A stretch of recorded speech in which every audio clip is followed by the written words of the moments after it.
템플 그랜든이라는 그 미국의 콜로라도 주립대학 교수가 있어요. 근데 이분이 자폐아예요. 어렸을 때 4살, 우리나라 나이로는 5살까지 말을 못하다가, 그러고서는 말할 수 있는 능력은 어떻게 생겼는지 초등학교를 갔어요. 얼마나 이상한 아이 취급을 받고 왕따, 굉장히 조롱을 많이 당했어요. 그래도 참 감사한 거는 그 옆에 엄마와 이모가 끊임없이 너는 혼자가 아니다, 끊임없이 가르쳤어요. 책을 읽어도 우리는 그냥 이렇게 위에서부터 글씨를 읽잖아요. 이 사람은 어렸을 때 그냥 통째로 그림으로 읽어버리는 거예요. 그러니까 외국말은 잘할까 못할까? 통째로 이게 되냐고. 잘. 그걸 해봐야 외국말 잘 못하지, 프랑스말 이런 거. 그런데 이 그림, 동물 이런 쪽으로 그냥 다 이 머릿속에 인터넷처럼 파일처럼 쌓아가니까. 심지어 신발 같은 것도요, 수천 켤레를 외워요. 슈퍼마켓에서 봤던 거, 길에서 봤던 거, 할머니 신발, 교회 갔을 때 목사님 신발 다 외워. 왜? 머릿속에 찍혀버리는 거니까요. 그러니까 사물을 받아들이는 거, 읽는 방법이 우리가 읽는 거하고 그분은 다른 거죠. 그런데 이분이 그 속에 있는 재능을 발견해 준 그 선생님이 있어요. 고등학교 때 과학 선생님이. 한마디로 너는 잘못된 게 아니야, 다른 거야, 넌 영리한 사람이야 라고 끊임없이 그 속에다가 희망을 주었어요. 그랬더니 이 친구가 자기 길을 찾아가는 거예요. 여러분, 공부보다 더 중요한 것은 바로 자기 속에 가장 잘할 수 있는 재능을 발견하는 거예요. 그리고 내가 뭘 잘할 수 있는지를 발견하는 거예요. 무조건 판사 되고 무조건 의사 되고 그런 게 아니고, 내가 제일 잘할 수 있는 거, 그것을 찾아주는 게 교육이어야 되는 거예요. 안녕하세요. 저는 신학을 준비하려고 하는 학생입니다. 이제 앞으로 신학을 하게 되고 사역을 하게 되면 어떻게 준비를 해야 될지 먼저 궁금하고요. 또한 훌륭한 사역자가 되기 위해서는 어떤 것이 필요한지 여쭙고 싶습니다. 신학교를 가고 싶어 하는데 어떻게 하면 훌륭한 사역자가 될 수 있겠느냐. 가장 중요한 거는 종됨의 모습이 아닐까. 신학교를 가는 것 자체가 중요한 것이 아니라 대상이 누구냐, 내가 주인이 있다는 거예요. 주인이 있는 사람은 항상 그분에게 자주 여쭤와야 돼요. 무엇이든지 여쭤와야 돼요. 기도하지 않고는 절대 할 수 없어요. 그래서 좋은 종이 되려면 자주 주님 앞에 엎어지고, 무엇이든지 뭐 큰 것만 묻는 것이 아니라 아주 작은 것이라도 밀실에 들어가서, 혹은 밤낮 제단 앞에서 기도하면서 하나님께 이건 어떻게 해야 돼요? 여쭤야 될 것입니다. 저는 그래요. 하나님이 말씀해 주시지 않으면 그냥 마냥 기다려. 어떨 때는 하나님이 시원하게 대답을 안 해주셔. 그러면 일을 저지르는 것보단 그냥 좀 기다리는 게 더 낫더라고, 내가 보니까. 그래서 하나님의 음성을 기다리는 거.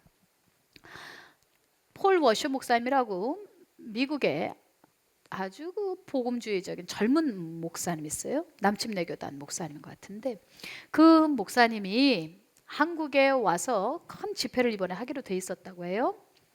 근데 그 목사님이 지난날 남미의 장글에서 10수년 동안 생사를 왔다 갔다 하는 그런 위험한, 그렇게 힘겨운 사역을 해왔던 분이에요. 그런데 이제 본국인 미국으로 돌아가서 집회를 많이 하고 다니시는데 굉장히 영향력이 있는 것 같아요. 한국에 오시기로 했는데 못 왔습니다. 그러니까 한국에 계셨던 수많은 분들이 아니 왜 약속을 안 지키셨을까? 근데 편지가 왔어요. 그 편지 내용이 이랬습니다.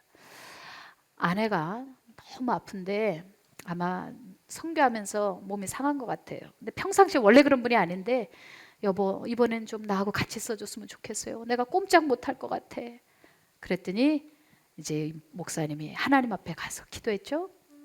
하나님, 제가 어떻게 하면 좋습니까?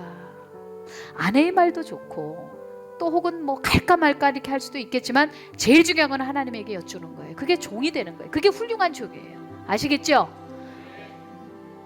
하나님 어떻게 해요? 그랬더니 야, 이번에는 네 아내의 종이 되어야 한다. 너가 종됨을 보여라. 그것은 멀리 있는 것이 아니다.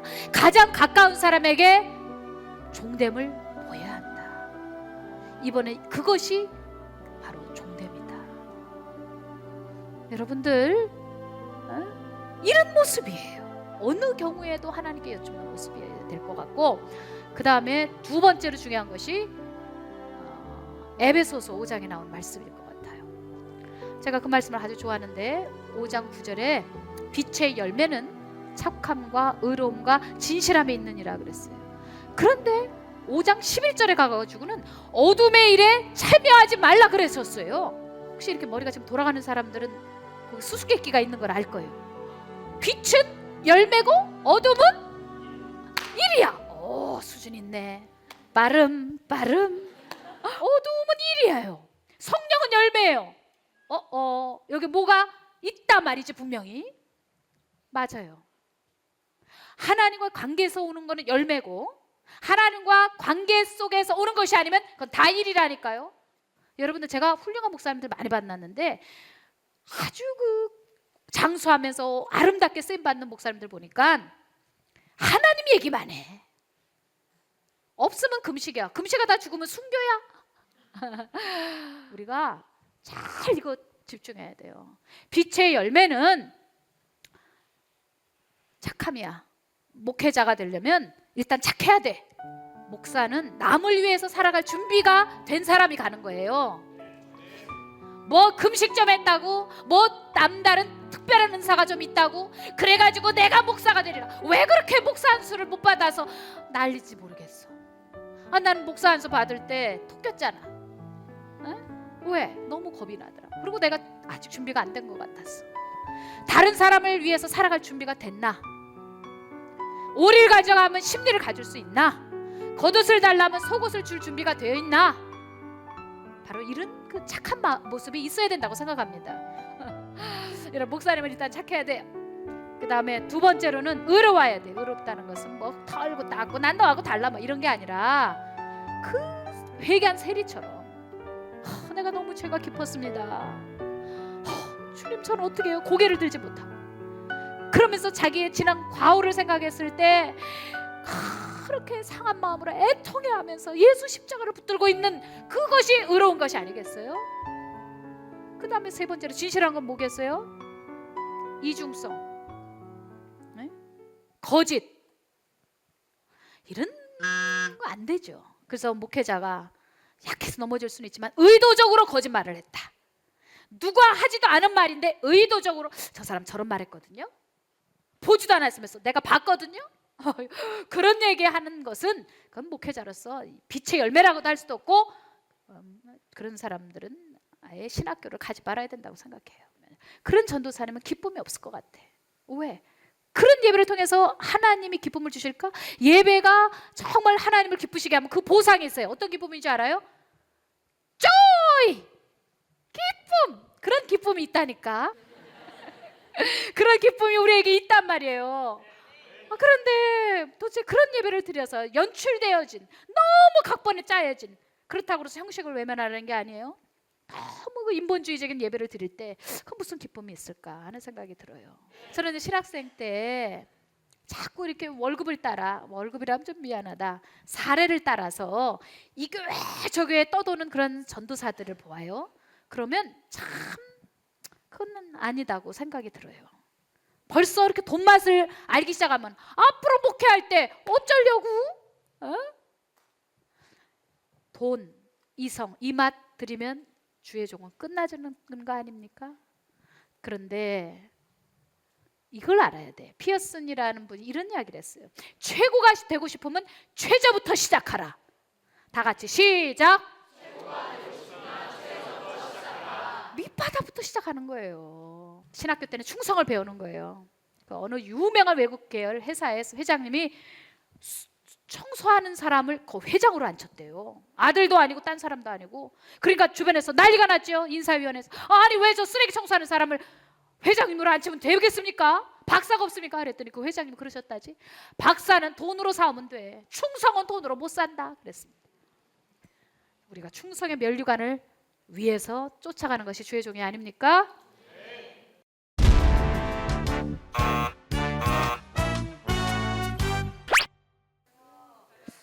네.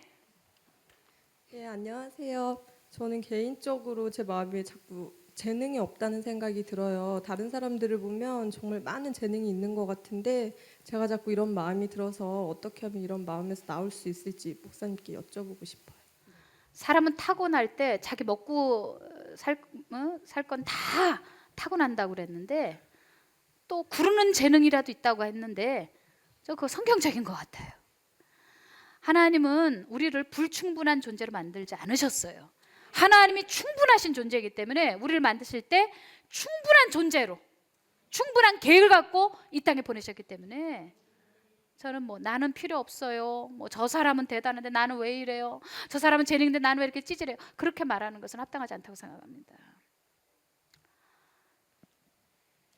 제가 좋아하는 성경 구절이 있어요. 빌립보서 4장 13절. 외울 수 있어요? 시작. 오, 꼭 짠 것 같아요. 내게 능력 주시는 자 안에서 내가 모든 것을 할 수 있다. 사람은요, 두 종류 사람 있는 것 같아요. 죽어라고 내가 안 되는 이유, 내가 못하는 이유만 찾아가는 사람이 있어요. 어떤 사람은 악착같이 내가 할 수 있는 이유 찾아가는 사람이 있어요. 난 그게 믿음이라고 생각해요. 빌립보서 4장 13절의 말씀은 사도 바울이 이런 그 사형 선고를 앞두고 뱉은 말이에요. 죽는 순간까지라도 그 재판정 앞에 서기 전까지라도 끝까지 내가 할 수 있는 이유 찾아가는 것입니다. 여러분 비전이 뭔 것 같아요? 나는 이만큼 할 수 있다. 내가 이 정도 해낼 수 있어 라고 하는 그 가능성, 그게 바로 기도로 브레이크트루 해야 될 부분이에요. 기도로 돌파해야 되는 부분이에요. 기도하기 전에는 종지 그릇만큼도 내가 꿈을 못 담았는데 기도가 났더니 강을 담을 수 있고 바다를 담을 수 있고 천하를 담을 수 있어. 할 수 있어. 그게 내 안에서 있는 게 아니라 주 안에서 할 수 있다는 것입니다. 그분은 무한 도전 아니십니까? 그분은 제한하지 않으셨지 않습니까? 그런데 왜 내가 자꾸 제한합니까? 이것 때문에 안 되고 저것 때문에 안 되고. 믿음이 있으면 할 수 있다는 고백이 나오고 믿음이 없으면 못해 맨날 변명만 찾아가는 것입니다. 다 같이 따라하세요. 믿음이 없으면 개뿔이다.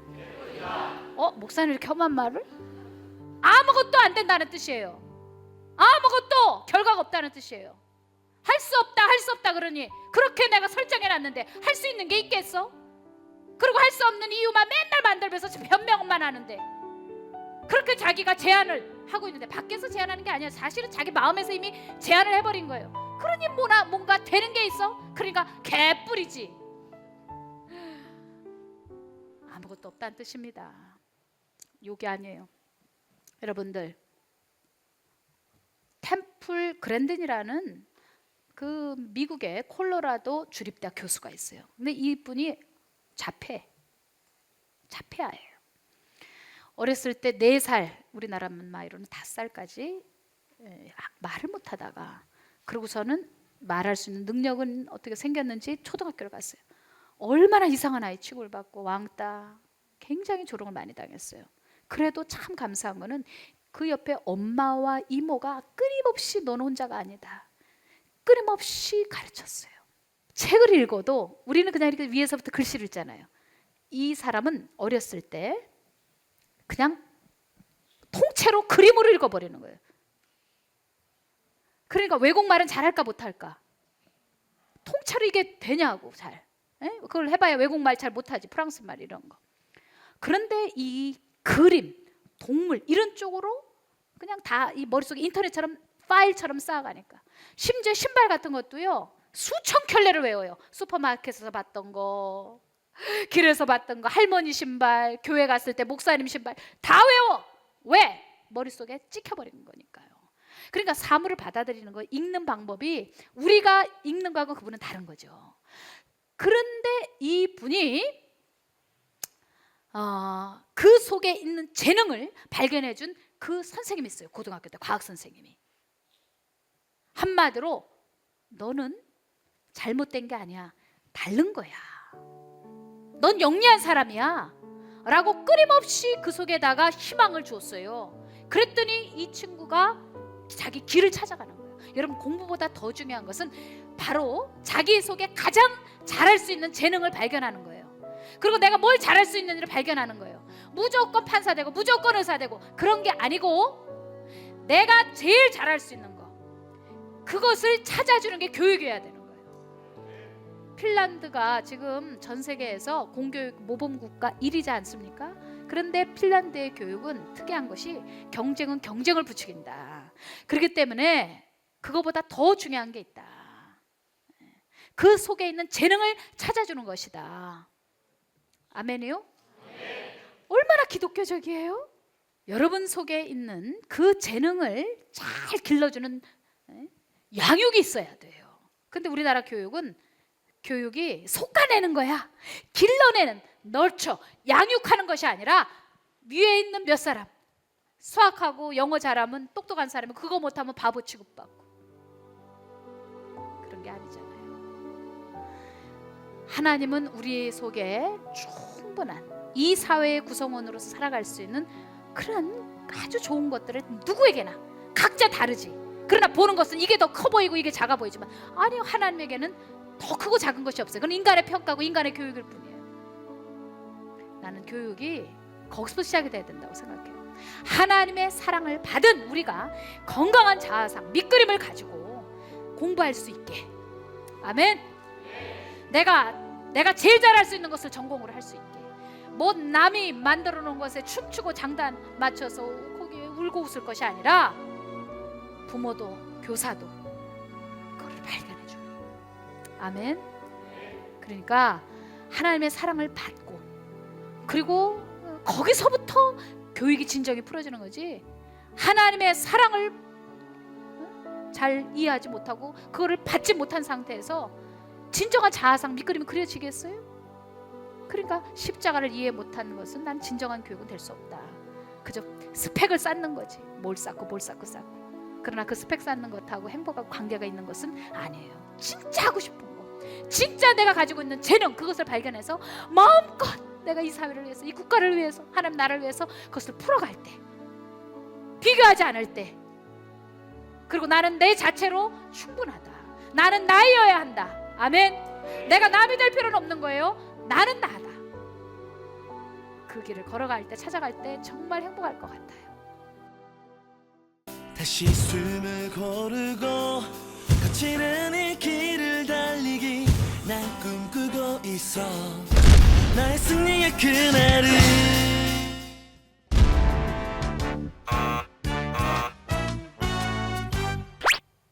네.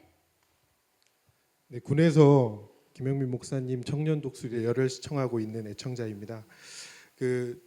얼마 전에 군에서 이렇게 동부전선에서 초소에 많은 문제점이 있어서 국민들이 걱정을 하셨었는데, 이런 와중에 또 뭐 정치인들께서 군 복무 기간에 대해서 여러 가지 정책들을 내놓고 하는 그런 모습들이 있습니다. 근데 군에서 장병들에게 정신 교육을 하는 입장에서 여러 가지 혼란스러움들이 좀 발생을 해서 이 시대 청년들의 멘토이신 김영민 목사님께 여쭙고 싶습니다. 네. 계급이 뭐예요, 근데? 저는 현재 대위로 복무하고 있습니다. 아, 그러시군요. 네. 지금 이제 뭐 대선들 준비하느라고 후보들 무지무지 바쁜 것 같아요. 또 정책적으로 뭔가 이제 청년들의 표를 의식하기 때문에 특별히 민감한 군복무나 또 틀이나 뭐 여러 가지 시스템에 대한 이야기를 하는 것 같아요. 근데 사실 그런 기간 줄여주고 또 뭐 틀도 여러분들 공부하기 좋게 뭐 군에 묶인다는 거 어떻게 보면 스스로 시간 낭비를 생각하는 청년들 많으니까. 좋아요, 안 좋아요? 짧게 하는 게 좋지 뭘 그래. 에? 그런데 그러기 때문에 그런 일들이 일어나는 거야. 국민은 사실 다는 아니지만 특별히 청년들 중에 이기적인 부분이 있어요. 사람이 옳고 그름만 움직이는 게 아니라고. 실제적으로 내게 무슨 이익이 있느냐. 사실 감정으로 움직이는 것도 있고 그런 이해타산으로 움직이는 것도 있어요. 근데 여러분들 앞으로 국가의 미래가 화창하게 피려면 사실 국민들이 착한 시민이 돼야 돼. 마음 청년들이 뭐라고? 군대 안 가도 돼? 나 저 사람 뽑아야지 뭐 이런 거. 그러면 국가는 누가 지켜? 손은 지키지만 국가는 누가 지키겠어? 우리 애 다치면 안 돼? 가서 맞고 들어오지 마. 군대도 갈 때 좀 한석봉 어머니처럼 좀 안중근 의사 그 어머니처럼 좀 그래야 하는데 다치면 안 돼, 아들아. 내 아들 절대 다치면 안 돼. 다칠 수도 있지. 국가를 위해서 목숨을 반납하고 가는 거야. 이렇게 하고 좀 보내야 되는 거 아닐까? 뭐 아멘이 없잖아. 니들이 시집 가면 또 그럴 거야. 그러나 오늘 말씀을 듣고 청년 독수리 오늘 이 300 여기에 참석하신 여러분들은 시집 가서 애 낳거든 군대 갈 때 제발 울지 말어. 뭐 운다고 안 가니? 울어도 가는 거니까 이왕 가는 거 아들 가서 국가를 위해서 생명을 드린다 하고 가. 물론 하나님 보호하실 거야. 그러나 기회가 온다면 국가를 위해서 너의 생명을 다해서 지켜라. 그것이 엄마를 지키는 거고 이 국가를 지키는 거야. 그게 크리스찬의 의무다. 아멘. 지금 군인이 21개월인데 이걸 막 더 축소해가지고 더 약고를 만들고 이렇게 하면 어떻게 해요? 난 이렇게 된다고 생각해. 대통령 후보 될 사람은 무슨 소리? 그럼 이 국가는 누가 지킵니까? 그럼 소풍 갑니까? 군대가 아니고 소풍 갑니까? 이게 뭐 하는 겁니까? 청년들 나한테 투표 안 해도 괜찮아. 날 질겅질겅 밟고 가. 그래도 나는 소신 있게 얘기해야 되겠어. 난 니들 표 의식하느라고 내가 할 소리도 못하고. 이게 뭐야? 나에게 리더십을 주기 위해서 지금 검증하는 거 아니야? 난 그건 안 돼. 라고 좀 국가관을 가지고 있어야 되는 거 아닙니까? 그럼 파퓰리즘을 가지고 우리 청년들이 놀아나면 돼, 안 돼요? 우리는 정확한 관을 가지고 있어야 돼. 아까 우리 장교께서 말씀하셨는데 난 장교들이 참 어려울 것 같아요. 우리 장교께서 그렇게 말씀하신 데는 깊은 고뇌가 있을 것 같습니다. 오늘 여기 청년 독수리 300 참새가 아니고 우리는 독수리다. 이기적인 마음 가지고 있는 사람들은 좋은 시민이 아니에요. 좋은 국민이 아니에요. 그런 이기적인 마음을 부추기는 그런 리더십은 좋은 리더십이 아니에요. 리더십이라면 국가의 10년, 100년을 앞서보고 청년들의 미래를 열어줘야지. 그거 사탕발림으로 이렇게 그런 이야기라면 안 돼. 이런 좀 특별한 관을, 바른 관을 가지고 이번에 대선을 치를 때도 그렇게 하셔야 될 것 같아요. 정치 얘기가 아니에요. 누가 국민을 제일 사랑하는지, 누가 대한민국을 제일 사랑하는지. 아멘. 이런 기본적인 라인은 가져갑시다. 아멘. 자, 오늘 청년 독수리 300에 오셔서 이 시대를 보는 관 좀 열린 것 같습니까? 정확하게 볼 수 있기를 바라고요.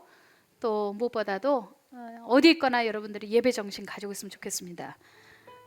선교 정신 가지고 있으면 좋겠습니다. 에베소서 1장 21절에 이런 말씀이 있어요. 모든 통치와 권세와 능력과 주관과 이 세상뿐 아니라 오는 세상에 일컫는 모든 이름 위에 뛰어나게 하시고 또 만물을 그의 발 아래 복종하게 하시고 그를 만물 위에 교회의 머리로 삼으셨느니라. 교회는 그의 몸이니 만물 안에서 만물을 충만하게 하시는 이의 충만함이니라. 모든 것을 생각할 때 머리서부터 생각하면 됩니다. 머리는 예수님입니다. 그러면 여러분들이 1대1로 상담을 받지 않아도 충분히 해석이 나올 수 있고요. 좋은 판단 내릴 수 있습니다. 그리고 교회는 그의 몸이니 라고 말했습니다. 교회 중심으로 생각하고 교회 중심으로 신앙생활 잘 건강하게 하십시오. 청년 독수리 300 여기까지 하겠습니다. 청년 독수리 300